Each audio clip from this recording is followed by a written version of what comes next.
Good morning, good afternoon, ladies and gentlemen. We're here today to have this session that I've been looking forward for a very long time, which is when we discuss the current status, if you like, of CSP and thermal storage and how that can help to solve the variability challenge because it's renewable, because it's cheap, and because it's dispatchable. And I have been, as you most know, I think most of you out there would probably know me in the industry for a very long time. So it is more than a pleasure to introduce you to some of the biggest experts in the industry today with us. I would like to ask them to introduce themselves very shortly. Fred, tell us a little bit about yourself and also where you are joining today from. Yes, my name is Fred Morse. I'm joining you from Washington, D.C. I am the former senior advisor for U.S. operations for Abengoa Solar, was involved in developing and financing Solana and Mojave. And prior to that, I was a senior executive in the U.S. Department of Energy, where I ran the solar programs. And today you're in Washington, right, Fred? I am. How long have you been in the CSP industry? Just tell everybody, because everybody needs to know. Well, I started in solar in 1969 when President Nixon asked if solar made sense for America. And I've been trying to shout yes ever since. Right, so that you guys know, if you've ever wondered, like who are the people who have spent the longest in this industry, Fred is one of them. So thank you very much for your service, Fred. Right, next I'd like to ask Hank, who's also been a very long time in the industry, but I'm not going to ask any further questions. Hank, please could you introduce yourself a little bit? Hi, I'm Hank Price. I've been working in CSP my entire career. Initially, I was a performance engineer at the first commercial parabolic trough plants, the SEGS plants in California.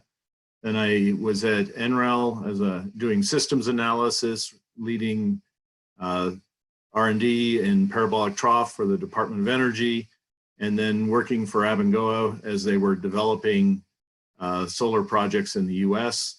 Now I'm managing director of a CSP company called Solar Dynamics, and I'm here in Denver, Colorado.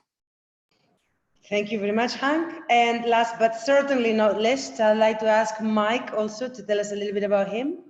Sure. My name is Mike Wagner. I am at NREL, and I've been there for about 10 years. I've been in CSP for about 12 years. I primarily work on performance modeling of CSP technologies and a lot around dispatchability and system optimization. So I'm excited to talk about those topics today. Thank you very much. So as you can see, I think you have a very, very high-level expert panel here today, which is excellent to see because we're discussing very important matters. I'd just like to take a minute to say thank you to all the people who are there. I see there are people from everywhere. We have Marius from Cape Town in South Africa. Welcome. We've got people, Bill Guinea, who's saying hi, Fred and Hank. They're very interested to hear what you have to say. We have Stephanie from Denmark, Dolesji from Germany, Andres Barros from Spain, people from Pakistan, and I know there are more people in the room. Please introduce yourselves. We do very much like to see who's there. And without further ado, I'd like to ask Fred to please prepare your presentation so that you can begin.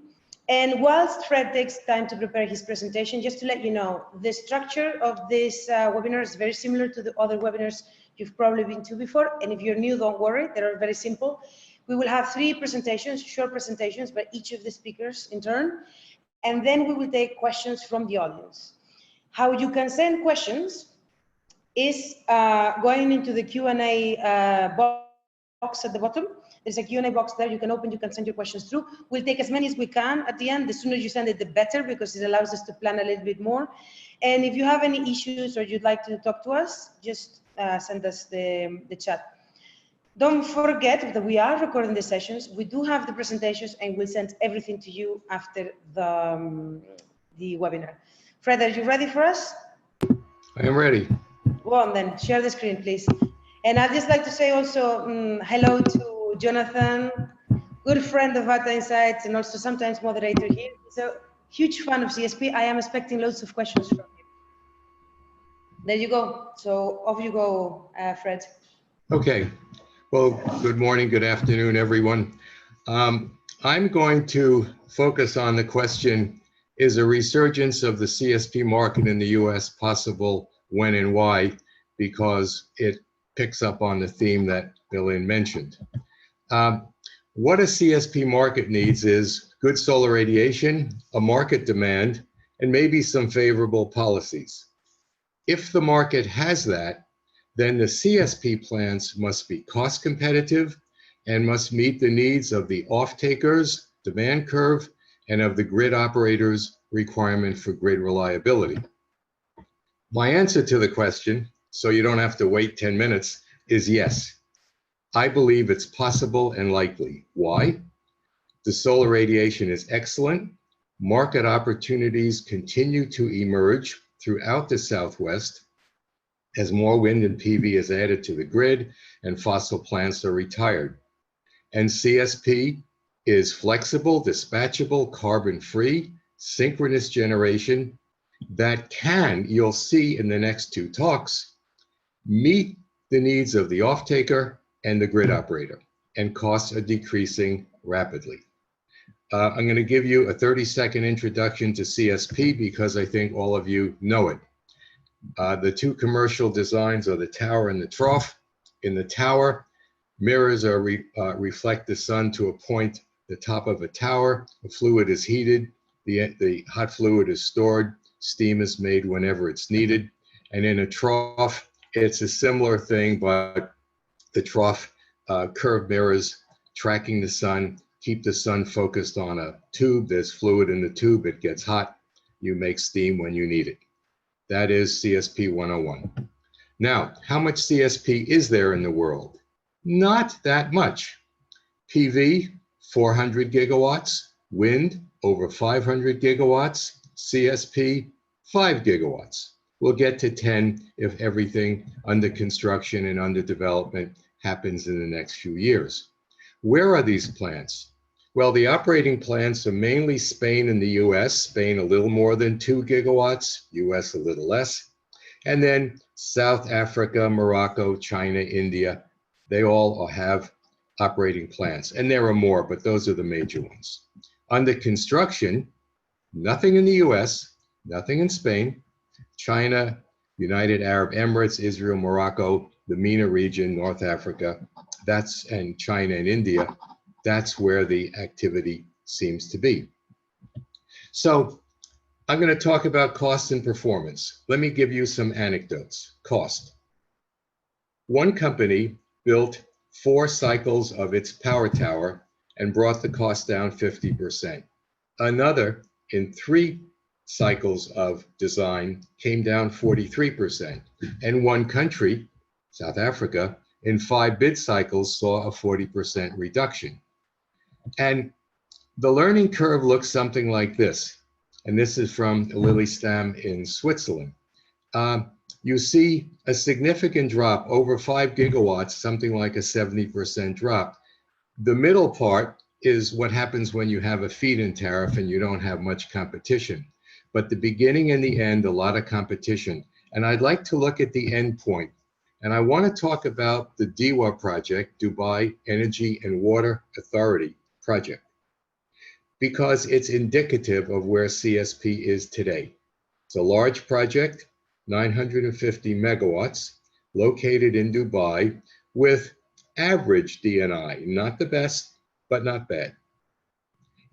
And I'm going to go to the next bullet. The plant was designed to meet the off-taker's needs. The off-taker said, I want the CSP to turn on at 4 in the afternoon and run until 10 the next morning.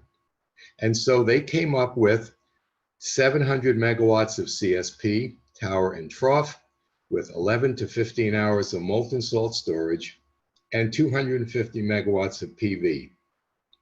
They could have designed this in a different way. That was the cheapest and the winning arrangement. Construction started a few months ago, will finish by the end of next year. The blended tariff, 7.3 cents per kilowatt hour. So what would that mean for the US? Well, we really can't pick that plant up and drop it down in the Mojave, even if we did it gently, because we would redesign it. But With the DNI 25% higher, perhaps you'll see a 20%, something like that, cost reduction. Well, now we're talking about a blended tariff of 6 cents a kilowatt hour, which should perk up the ears of any American decision makers listening to this webinar. And as more plants are built, the cost will certainly continue to come down. So that's cost. What about performance? Well, I'm going to talk about 2 plants quickly. A trough plant with 6 hours of storage. This is Solana, 250 megawatts. Look at the performance. On an October day, sunny day, you see the sun gets up in the morning and goes down at night, fortunately. You see the CSP plant at full load by 9, 10 in the morning. It operates all day. And then when the sun goes down, it drops to storage where it continues to run until almost 11 at night. And this plant also ran 24/7 at half output at 125 megawatts. It ran 24/7. Now I want to show you a tower with thermal storage. This is the Hemasolar project in Spain. 20 megawatts, 15 hours of storage. Look at this. The green is the sun, up and down. You see some clouds. Blue is energy into and out of storage. And look at that output, rock solid steady. So these plants can be designed to have the performance that's needed at, I think, a competitive cost. Okay, now what about the market? Remember, you need good sun, you need a market demand, that is somebody has to want it, and you have to have, or you could have, favorable policies. So look at the southwest of the US. It's beautiful in terms of DNI. And if you know where Dubai is, it's in the Horn of Africa. Well, it's down the Horn of Africa. You see that the solar radiation in the southwest is better. Market opportunities. I'm just going to hit a few. California has passed new legislation going towards carbon-free throughout the state, the energy sector, the building sector, transportation, by 2045. They want to get grid gas off their system. They want to shut down their last nuclear power plant. And they have an integrated resource planning process that will result in more bids. Arizona tried and failed to pass a 50% renewables by 2030. Nevada succeeded in doing that.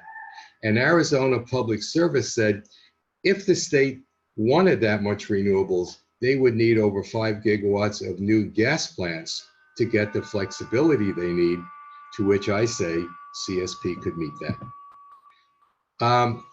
I want to show you what happens in California if you add CSP or DSP in this slide. It's just dispatchable solar power. It's the same thing. Look on the left.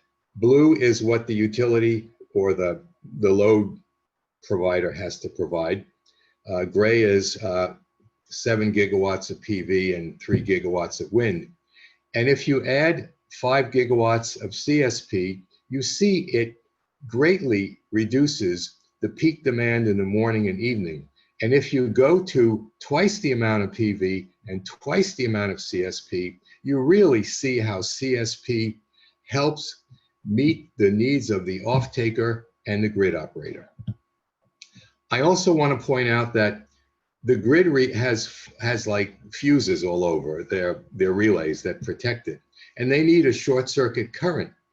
CSP, being synchronous, can provide short circuit capacity, which is needed by the grid for reliability. So back to the last point, favorable policies. Right now, the DOE loan guarantee is offering long-term low interest debt, which is very important. The investment tax credit is still available at its full amount if something is started this year. And then it goes down, as you can see, and states still offer sales and property incentives. So back to my question. Is a resurgence likely? Yes. Why? Great DNI, growing market opportunities, and CSP can meet the demands of the grid and the off-taker and the price is competitive. So in conclusion, I believe once the decision makers understand where CSP is today in cost and grid-related performance and flexibility, the market will open again. Thank you very much. Thank you very much, Fred. You've been clear, and I think we have no questions. We're clear what you think, for sure, and we've heard all your reasons. Thank you very much for taking your screen off. Next person I'd like to invite up to share his screen and start his presentations is Mike. Let me know, Mike, if you need anything. And thank you very much for sending your questions through. Jonathan, I can see you have questions, and we will get there. Yeah, and remember, we will send you this material, so you don't have to worry about that. Right, you're ready, so off you go. Okay, you can hear me okay? All right, so as Fred mentioned, there's a lot of opportunity here, and he's specifically talked about one particular plant, the DEWA plant, which is a hybrid system. So I want to explore that a little bit more from the technical side to just understand what is required of a hybrid plant in terms of operations, what might the design look like, and how do we go about analyzing these types of plants. So what is a CSP PV hybrid?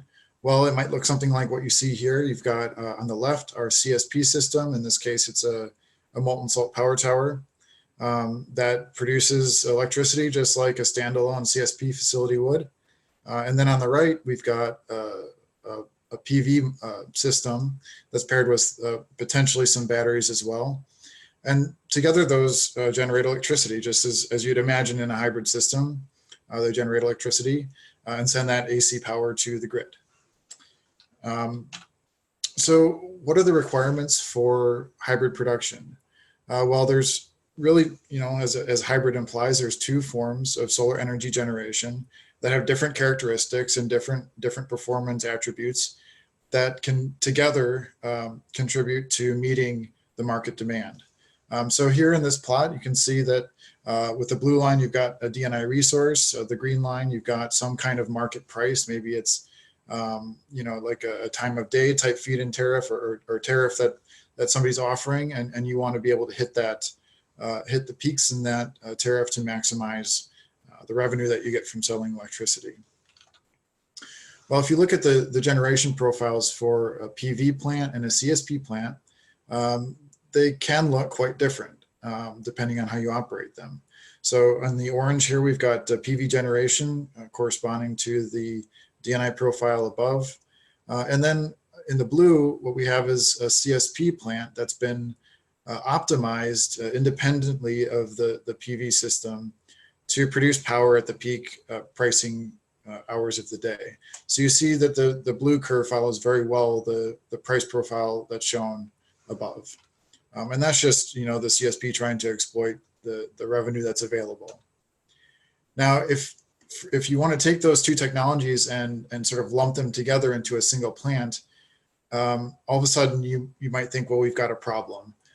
The PV plant is still producing in the afternoon when the CSP plant is attempting to ramp up to meet the demand. And so you get this overlap where there's a huge spike in power output because of the combined effects of both systems. And so you see in this little gray bar there's a lot of potential curtailment of the PV system, which is not cost effective. Well, the question we're trying to answer with our research is, can we shift the CSP around in an effective way to still maximize revenue, but to avoid curtailment of the PV system as much as possible? And so you see an example of that in the lower plot here, where we take the same system and we try to basically shift the production of the CSP facility in a way that minimizes, turbine starts and stops. We're trying to still hit those peak times, but just take advantage of the PV production where we have it and not offset that with CSP. So to do this analysis and to generate the type of plot that you just saw, we've developed this approach for dispatch optimization. And it's a fairly detailed process, and there's been quite a bit of research that's gone into it. But just in a general outline, the steps are, first we have a detailed engineering model, which is a system advisor model, which is free software that NREL provides. Second, we've, in our our research group have defined an approximate and easily solved model using a mixed integer linear program. It's just a mathematical technique that guarantees that when you solve the problem, you reach an optimal solution. The problem was actually fairly computationally expensive, and so we took some measures to simplify that further. But the process is we take this approximate problem, we solve that approximate problem, and then in our detailed model, we go back and reproduce that solution in a more accurate way. But by iterating over this over the entire year, we can get this nice optimized dispatch schedule that's representative of actual engineering performance, and that's sort of illustrated in the chart on the bottom there. Okay, so to explore this a little bit, we undertook a case study. So we're looking at a CSP plant that's been hybridized with a PV and a battery system, just to kind of explore the full set of options that are available. So in this plant, we've got two twin CSP units. So we've got, you see the numbers on the top for CSP. We've got the thermal input for the cycle is 393 megawatts. That's multiplied by 2 because there's 2 of them. Gross output is 163 megawatts, so about 325 megawatts, 326 total. The receiver is at 565, there's 2 of those. And then there's about 10 hours of thermal storage in this facility, which corresponds to 4716 megawatt hours. The PV field that's paired with this is 325 DC, 270 AC, with 150 megawatt hours of battery storage and a maximum output of 150. So the whole system together has been put into this grid constraint where, say, you've got some transmission limit of 310 megawatts. And so you're trying to trade off between PV and CSP production, where you could easily exceed this 310 limit with both of the systems combined. So to explore this, we looked at 2 locations just for the sake of something interesting. We looked at northern Chile, which has a great DNI resource. The market, the relative high to the relative low in the market price is about 1.6.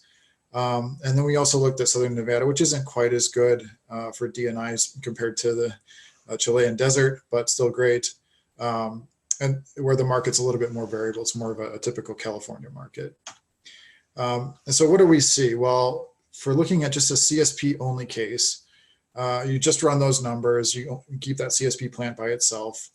You get a capacity factor of about 50%, which about means the plant's operating about half the time at full capacity. That corresponds to a levelized cost of about 10 cents per kilowatt hour, $100 per megawatt hour, and a PPA price, which is sort of like a tariff, of $94.9 per megawatt hour. In southern Nevada, you get a slightly lower performance just because the DNI resource is not quite as good, but still relatively favorable. Now, when we combine this with our hybrid system, you can see a really significant change in the performance of the plant. So we go from a capacity factor of, say, 50% to something well over 80% by hybridizing. You see a significant reduction in LCOE and PPA price, and this is just what Fred was mentioning with the DEWA project and other hybrids. You're seeing going this sort of step change from the 10 cent per kilowatt hour down to 6 or 7 cents, right? So this is a big step change just by hybridizing these technologies. And again, you see similar results for southern Nevada. So we could go into some detail. I won't spend too much time on this for the sake of time. But just to look at kind of the operation, and there's a lot going on here, but you can see this is a different case study, but it sort of helps illustrate the point. So you got in black, we've got the price that we're trying to hit. We've got in gray, the CSP operation. And what you can see is with the yellow PV production, the CSP kind of just fills in the gaps around the edges. The red shows the state of charge of thermal storage, and that's just like a big battery that's going up and down as we need. But then on the electrical battery side, we see that that's like kind of a quick response. As you get these ramping events and transients happening, the battery is able to kind of fill in the gaps. So all these technologies kind of play together to deliver a really solid product that can meet a lot of market needs. So I'll skip through that. So what are the recommendations that we've observed from the CSP hybrid analysis?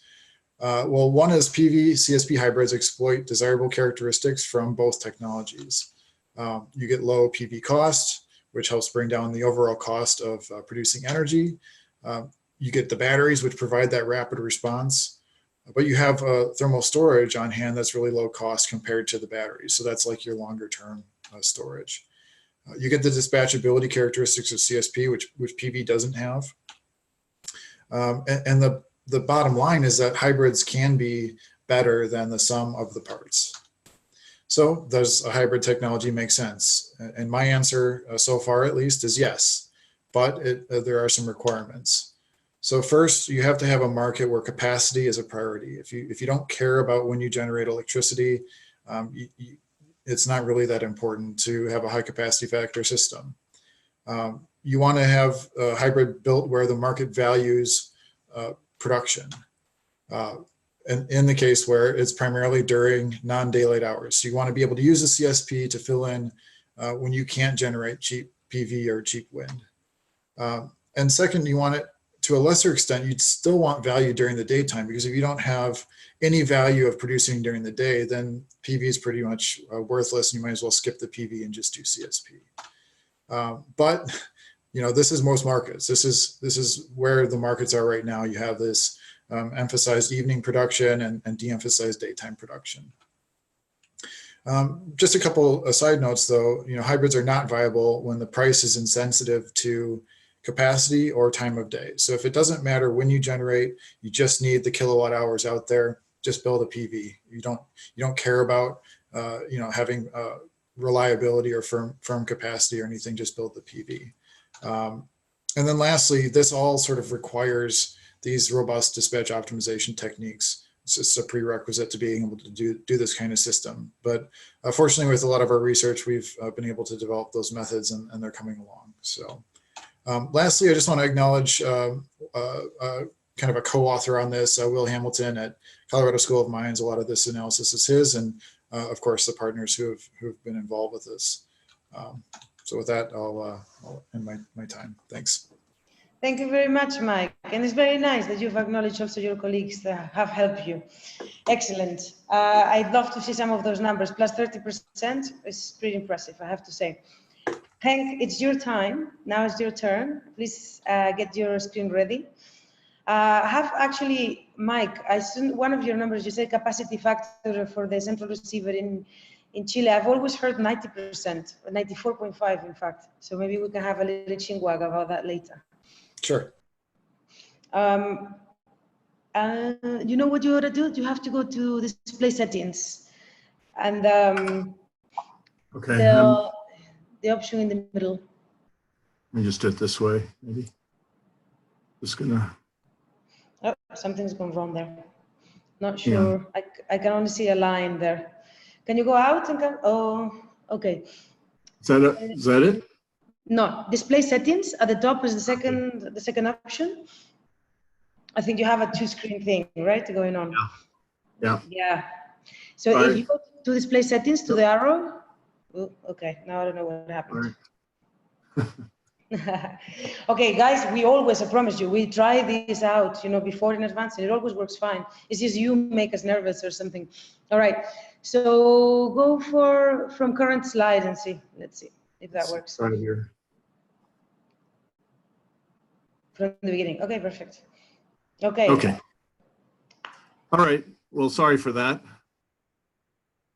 So I'm going to be talking about, we've heard mention that CSP can be dispatchable. And so I'm going to look at what that means in terms of an actual CSP plant. Fred mentioned that in the US, policies are largely being driven by what the individual states are doing. And so a number of states have put in place high renewable portfolio standards. And in some cases, California, for example, wants to be 100% renewable by the year 2045. Several other states are moving to very high levels of renewables. And so what this means is that in order to do that, utilities, the response is they're starting to close some of their baseload plants, coal plants, nuclear plants, and they're trying to replace those with peaking plants that are more flexible, that can help provide power in between when the variable energy is coming from wind and PV. And so what we're looking at here is we've talked about can a CSP plant actually fill the need to be a peaking plant? And so basically depending on how you configure the plant, a CSP plant potentially could be a base load, as Fred showed, intermediate load, as Mike and like the Solana plant we're showing, or potentially could be a peaker. And so what I'm going to talk to you today is about an attempt to show you how we would design a CSP plant to be a peaker and give you some idea how it would perform and what it would cost. Now, this is an example of a request for proposals from a utility in Arizona Public Service. This was from their 2017 RFP. They also had one in 2018. Several other utilities had peaking capacity RFPs in 2018. And so the market is showing a demand for this type of product. And what you see here is that their time of delivery schedule for their peaking capacity that they need. Basically, you've got the hours of the day across the top, and you've got months of the year. And so what you see is that the red represents the time when they most need new generation, what they call most preferred. That's during the summer from about 4 to 9 p.m. The yellow is during other times of the year when they need power most. They call preferred, and this is usually in the evening, 7 to 8 p.m. at night, and also in the morning, 7 and 8 a.m. in the morning. And so they need this dual peak dispatch profile, sort of like Mike was showing in his analysis. Now, in this RFP, they gave two options. One is you can have a standard PPA with energy payments, but they have time of delivery factors. And so the green on the chart are times when they will accept power. They don't necessarily want it. And the black are times when they won't accept any energy. And so in this case, if you do a time of delivery, they won't pay for power. They won't accept it during the black periods. The pricing tariff is a factor of 1 in the green, 3 in the yellow, and 9 in the red. So they're very much higher preference for producing power during the red. Now, the other option is more of a conventional tolling agreement where they pay a capacity payment. And so it's possible for a CSP plant to be able to get paid by a capacity payment as well. Now, so the work I'm showing you was from a project funded by the U.S. Department of Energy's Tech to Market under the Sunshot program. We had a team, including Sergeant Lundy, who is our engineer. Fred Morris was part of this team. We had help from several others, as well as NREL, and actually Mike also helped on this project.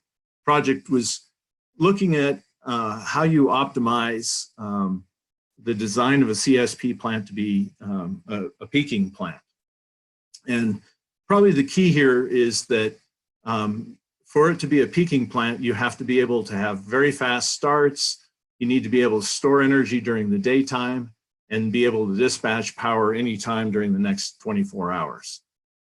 So basically, the study came up with, we were looking at a molten salt tower technology, and we had a plant, ended up being a 250 megawatt plant, which sounds like a very large turbine for a CSP plant, but that's more or less consistent, similar size range to what gas turbines would be in a peaking application. In this case, we had a 400 megawatt thermal receiver, and that meant we only have a solar multiple of this plant of less than 1, actually about 0.65. So in essence, a very small solar plant connected to a very large power plant, and we had 5 hours of storage that basically allows us to collect energy during the day and produce power when it's needed. But overall, the plant only has an annual capacity factor of about 16%. So it's only operating about 4 hours a day on average. In terms of equipment, the Siemens SST 900 steam turbine has been modified for fast start for combined cycle plants. And so we worked with Siemens, our engineer worked with Siemens and found that this turbine was a good one. We worked with Aalborg to come up with a steam generator that allows very rapid startups. And basically this plant is able to start up and get to 90% load within 10 minutes. And within 20 minutes, it can start and be at full load. So it meets the needs of a fast start application. We worked with 2 vendors on receivers, got quotes for 2 different vendors at 400 megawatt thermal molten salt receiver. There were a number of heliostat vendors we talked to about pricing. So those were available. And here are the results to see how the plant actually performed. And on the left is the time of delivery schedule again, and on the right is output from the performance of the plant. We use SAM with Mike's help on some areas. And what the basic results were, we were able to achieve a capacity factor of greater than 91% during the preferred periods and over 80% in the, in the most preferred, over 90% and over 80% in the preferred, and 82% of the total generation occurred during those 2 periods. And basically we were able to move virtually all the power out of the black region and into the green, yellow, or red in general. Okay, so in terms of cost, how does this compare? Now, when we're talking about looking at capacity payments, and so we're looking at capacity payments now for 2 conventional types of gas turbines, a frame and an aeroderivative. Those are the 2 primary options. And typically for capacity, you go with the cheaper option, a frame combustion turbine. And so normally you're looking at an annual capacity payment of somewhere between $120 and $180 kilowatt year. And those prices include the capital costs, taxes, and the fixed O&M costs. But what they don't include is the fuel and the variable O&M. And so when you add fuel, O&M, and carbon value or carbon cost, those prices go up quite a bit. And so because the CSP plant will includes the fuel, we can compare to the full-in equivalent capacity payment. And so our baseline plant was able to more or less be in the cost range to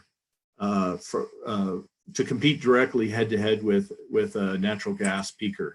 And we looked at cases where some cost reduction. So our baseline case assumed sort of conventional U.S. pricing on this plant. And then if we start to integrate new cost reductions as being seen at new plants around the world, there are substantial cost savings available. And further cost reductions if you build power parks and so forth. So I just want to once again thank the U.S. Department of Energy for funding the work. And if you're interested, there's a detailed report available on the analysis we did. You can get online and you'll be able to get this link with the presentation. Thank you. Thank you very much, Hank. I would ask you to stop sharing your presentation so that we can see you guys much larger, just at the very top on the red button. I can't. Can you do it for me? I can't get out now. I think you can, yes. Just try sharing your screen. Okay. So in the meanwhile, let's go with the questions. I know that Mike has already been answering some for us. I would ask actually, Mike, if you can tell us, like, you got a couple of questions. What were they roughly, what were the answers so that everybody's up to date here, even the people who haven't read them? Sure. So there was a question on, let's see, I'll have to pull them up now. Yes, you do. So there was a question on whether batteries might be just purely PV and batteries might be a better alternative than trying to do a hybrid system. And my response there was that battery costs are currently much higher than the cost of energy from thermal storage and CSP. If you can stomach the additional capital expense of building the hybrid system, it's just much more favorable to use the dispatchability of CSP. It's got a longer lifetime. You don't have to replace it every 10 years and that kind of thing like you do with batteries. But of course, battery costs are coming down. And so if they continue to fall and the lifetime continues to grow, then that's really a fair point. There was another question about tower and trough as two commercial technologies. What about linear Fresnel? And I just mentioned that, well, linear Fresnel tends to have lower optical efficiency than the other alternatives. There's also dish Stirling. Dish Stirling didn't really find a way to combine cost-effective thermal storage with CSP, and so both of those have sort of fallen by the wayside. And it may just be an accident of history, as I said, but that's just sort of the way it's gone. Oh, there was one more question about the value of optimization when you don't know perfectly the future price and weather forecasts. Well, it turns out that's actually a very important question, the uncertainty aspect. And the methodologies that we've developed do account for the uncertainty in price and weather forecasts, and you can still gain, say, about 80 to 90% of the value of knowing the future perfectly. You can kind of get that by just doing forecasting and dispatching against that. So there's still a lot of value there. Thank you very much, Mike. That was great. And now everybody's up to date. Now, guys, please get out your crystal ball that is going to predict all the future politics in the US. Because one of the questions goes about, you know, if the current administration in the US will be able to resist actually the technological change towards renewable by protecting coal, whether they'll be successful in this, or will the story sort of flip and we'll see movement in terms of renewables. I suppose this is like a crystal ball sort of question, and I can see Fred wants to answer it. Yes, I do. It's not even a crystal ball. I don't think our president even uses that high technology. I think what's happening in the States is going to define the opportunities for CSP. No one is building new coal plants. No one will finance it. Utilities don't want it. So I do think you should look more to the states, or think about the states more than the federal government when you think about the market for CSP.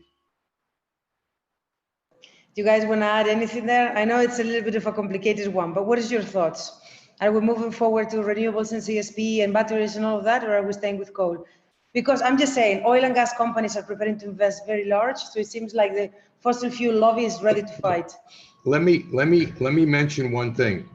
Yesterday, the city of Los Angeles stated that it is now going to accelerate the shutdown of 3 more of its gas plants. It wants to be 100% renewables, and it's going to do it. It'll have storage. It'll find a way to do it. And to me, that opens up an opportunity for CSP because they need some flexible generation part of that mix. So again, I don't think you're going to see a single new coal plant built in the United States. Nobody wants it.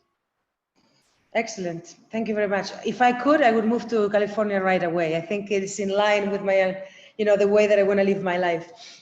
Okay, so this is a question about, I know that you guys are working on a project that includes working with the Chinese projects and project developers. So I'm going to ask the question. I don't know whether you'll be able to answer it, but the question is, you know, sort of what is happening in China. You know, originally 2,000 megawatts were supposed to be built. It's actually 1,000, I think, but only 3 projects are getting through. The other, you know, sort of demo projects are stuck. So what is the future you see in that? I know that you're working with that, so maybe you have an answer for us. Yeah. Well, I think I think what China is seeing is that CSP is hard. It's not as easy. I mean, it takes a little bit of time. There's a learning curve. and that's what we're seeing. They were very ambitious, and but in some ways not ambitious enough, and so I believe, some of the issues are just lack of experience in the teams that originally proposed projects, and lack of ability to finance projects. But I think China I think we're going to start to see whether it's a real market for CSP. I believe 2 or 3 plants are either operating now or soon will be, and maybe several more this year. So they'll learn, and we'll see in a year or 2 how they're doing, and they'll hopefully they'll continue to build more projects. We have actually here an addition from Jaren that says he's someone that has been in industry for many years. He works for Rio Glass. The Chinese government will not launch round 2 until they have a reasonable amount of plants online from round 1. At this moment, there are only 3 connected, and they're still having problems. My estimation is that it will take at least another year before round 2 tender will be launched. But this is good news. It just means it's going to be launched in a year. It's not that much longer, really. Thank you very much, Jerome. So I'd just like to dismiss that. And there is a question from Michael here that says, thanks for the answer about uncertainties. You mentioned you take them into account on the optimization. Could you shortly explain how and if you have analyzed qualitatively the influences of the uncertainties on the dispatch? I sound like Gloria sometimes from Modern Family. Sure. So the way that you can handle this, without getting into too much technical details, basically, let's say you have a forecast and it's your best guess of what's going to happen. You say in the next 48 hours, I believe on an hourly schedule, we're going to get this particular profile of solar irradiation or ambient temperature or whatever. But based on historical results or historical forecasts, you can look back and say, how right were we in the past about getting that exactly on? Was it plus or minus 5%? Was it plus or minus 70%? Like, what's the uncertainty there? And then as you can characterize that, then you can actually run different scenarios in your dispatch optimization routine, and just sort of make sure that in each case you meet certain minimum requirements of operation. And so that's one technique. Now it turns out after a couple of years of developing that technique, one other thing that we can do is just incentivize having thermal storage available at the end of the day. Like, as we're optimizing, rather than running all these different scenarios, just say, well, let's actually give some fake credit to keeping some energy in thermal storage. And then when it comes up that you might need it, then you can use it. And so that's just a heuristic that we've used that is pretty effective in dealing with the uncertainty. But those are just some different techniques you might use. Thank you very much, Mike. There are 2 questions here about different technologies, items, equipment in the plants, and whether they have a risk, a technological risk, financial risk. So I'm just going to ask them together. Things like molten salt, oil, HTF, are they an issue in terms of bankability? Do they add cost to financing a plant or to building it? They talk about this, and they talk about also using potentially new storage technologies like rock bed storage. So I don't know if you want to talk a little bit generally about the items and the equipment that goes into CSP plant. Fred, you want to take that? Well, I'll take I think Hank should. On the technology side, yes, we are having learning curve issues with technologies, and currently the issues with some of the early the tower plants has made it harder to finance some of the other ones. I think we're starting to see that the most recent plants are performing better, and I think that'll be very helpful for financing future plants. But that's a very important part. The technical risk is really a key part of the question for financing future plants. Everybody's looking at North 3. I would just like to add that there is a study underway that Hank is involved with, and I am, and a few others, looking at the lessons learned, looking at what problems arose from design construction, startup, operation. How were they solved? How could they be avoided? And what are the best practices? And what we're finding is that a lot of these problems were avoidable, and have been avoided in other projects. And the example Hank gave of the NOR projects is an example of learning from the past and avoiding a lot of those mistakes. So I think that the financeability of these projects is on a good track. Yeah, I was just going to say that actually these last plants, the NOR projects, you know, hopefully the DEWA projects, there is so much learning that we're taking from those that I think then after that, I think the mystery will be a little bit broken, hopefully, and things will be easier generally, and hopefully that means the prices can come down as well. Next week, I'm going to be at an event in a week and a bit where, among other people, Altair from DEWA is going to be speaking. We're hoping to see if they also make another announcement in terms of CSP, because that should also move the industry forward. I have a last question for you guys. The numbers are right. The DNI is right. You have the right know-how. It's perfect, you know, in terms of centralized power, in terms of the way that it works for the grid. It's necessary right now in the US. Why are we not having to stop the utilities, like physically, from building plants right, left, and certain? I mean, CSP plants. What is happening? How we overcome this challenge that is ours as well as the people in the audience that are trying to push across, you know, a CSP agenda? Well, after the last wave of CSP plants, Ivanpah, Solana, Mojave, Crescent Dunes, and Genesis, the utilities were pretty much at their RPS. There was a lot of wind and PV, and they met those goals. Then the Obama Clean Energy Plan came out, and they were all focused on that. What should they do? They were waiting. And then, of course, Trump came along and undid a lot of that. But now the states have new goals, and I think the success of PV and wind is just opening up the opportunity for CSP. I think it's a stunning lack of awareness. I spoke to someone at the California Energy Commission who said CSP should be continued at NREL. It's still research. I mean, from a senior person, that's stunning. So I think that's a reason why, some of the reasons why you saw that gap, that drop. And I'll add something to, I mean, one thing that I've seen, and I'm, you know, more on the research side, of course, but just from kind of an outside perspective, one of the challenges that CSP has had is the development cycle for projects has been relatively long compared to some other technologies. And with policy uncertainty, that means that people aren't really willing to bite on a project that might take, you know, multiple years to actually get up and running. And so one thing that we've been looking at from the research side is there a way that we can make CSP a little bit more modular, a little bit more, you know, bite size, if you will, to allow people to develop it in smaller increments, to not have to commit so much capital up front, to be able to create these projects. So so that's an area that we're continuing to focus, but it may be a contributing factor as well.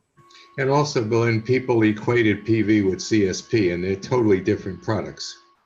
As a bicycle and a car is, they're really different. And but he has got a good point, right? The modularity is what, you know, the large scale of it makes it all into a Hollywood. And synchronous generation and capacity. Yeah. Capacity is different from energy. Something so. The connection was mistake. Hank, do you have anything to add?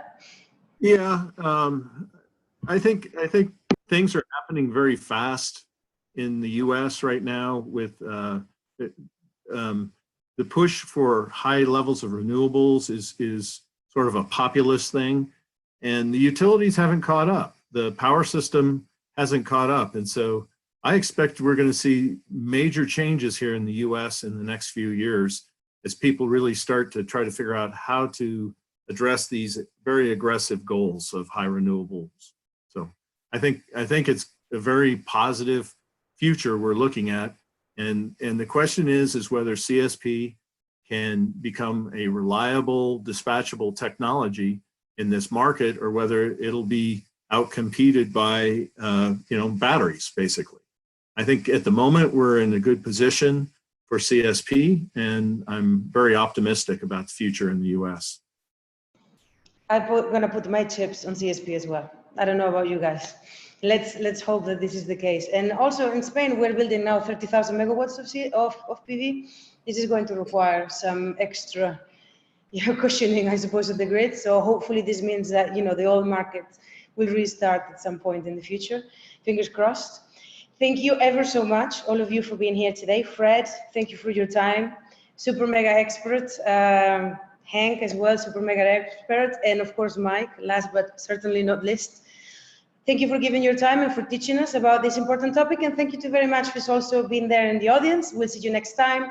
Just to let you know, we have, I think Araceli sent around the link, a variable renewable, like PV and CSP hybrid plants webinar also in a month or so. So with Aqua and Abegoa, so please sign up. Thank you very much. See you soon. Bye.